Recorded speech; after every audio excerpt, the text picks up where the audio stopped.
Olá, meu querido irmão, minha querida irmã, a paz do Senhor Jesus. Estamos chegando até você com o nosso quinto vídeo da série Formando Discipuladores na Casa de Deus. O objetivo desta série não é outro senão orientar homens e mulheres cristãos que amam a Jesus, que adoram a Jesus e que desejam servir a Deus com mais dedicação, preparando novos discípulos para que estes, por sua vez, estando preparados, possam gerar outros discípulos para o reino de Deus e para a glória do Senhor, nosso Deus.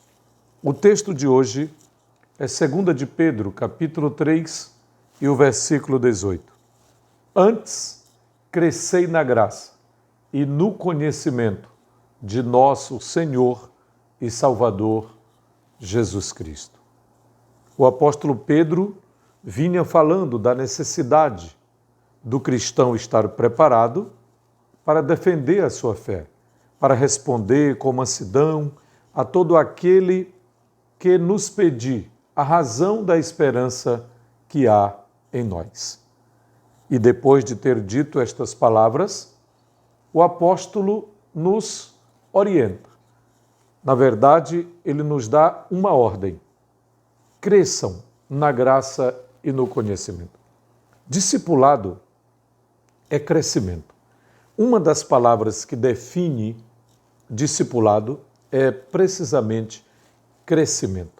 O discipulado pode ser compreendido como acolhimento, o discipulado pode ser compreendido como integração, como acompanhamento, ensino, treinamento, mentoreamento.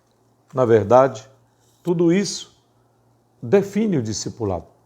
Mas a palavra crescimento não pode ser esquecida, porque aquele que faz novos discípulos está contribuindo para o crescimento do reino de Deus, de um modo geral, mas está também contribuindo para o crescimento de novos discípulos, para que estes, por sua vez, também possam produzir bons frutos, frutos que agradam a Deus.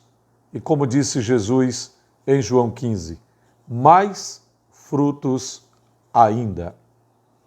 Crescei na graça e no conhecimento. Todo discipulador precisa ser alguém que, de alguma forma, entende a necessidade de crescer espiritualmente. Mas não só isso. Ele precisa sentir a necessidade de alimentar-se da palavra de Deus para poder alimentar a outros.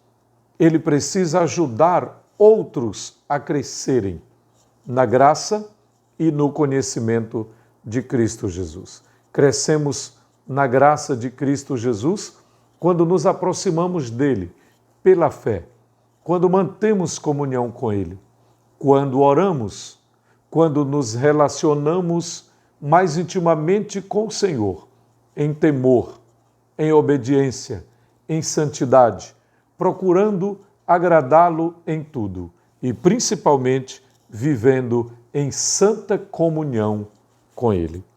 Crescemos no conhecimento quando lemos a palavra, quando estudamos a palavra, quando meditamos na palavra, quando procuramos saber mais de Jesus. Isso é tão certo. Esse princípio é tão norteador e, ao mesmo tempo, tão alicerçado nas Escrituras, que o próprio Senhor Jesus, quando fazia sua oração sacerdotal, declarou em João, está escrito em João capítulo 17 e o versículo de número 3.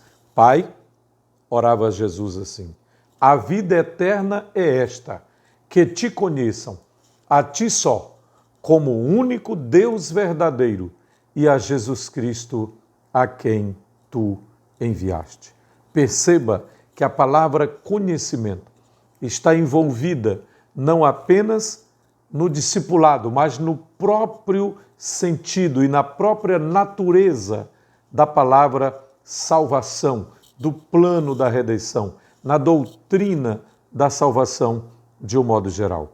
E quando o apóstolo Pedro lembra aos seus leitores da necessidade de crescer espiritualmente, ele estava nos dizendo que é necessário o processo do discipulado. É necessário amadurecimento. Não apenas os novos na fé, mas todas as faixas etárias da igreja, todas as pessoas precisam de discipulado. Como dizem alguns discipuladores, todo Timóteo precisa de um Paulo. E todo Paulo deveria estar discipulando um Timóteo. Isto quer dizer que todo crente maduro na fé deveria ter pelo menos um crente não amadurecido ainda, um novo na fé, um recém-convertido, alguém que passou a seguir Jesus agora, acompanhando esta pessoa. Deveria tê-lo como seu discípulo, como seu aluno. E todo aquele que não amadureceu ainda, que aceitou a Jesus agora, começou a seguir Jesus agora, deveria ter um discipulador, um crente mais maduro, ajudando-o no crescimento, no conhecimento espiritual, no desenvolvimento espiritual. Que Deus abençoe você e até o próximo vídeo, onde nós começaremos a tratar sobre as características do discipulador. As marcas. O que é que marca? O que é que caracteriza um verdadeiro discipulador? Que Deus abençoe você e até a próxima, se Deus nos permitir.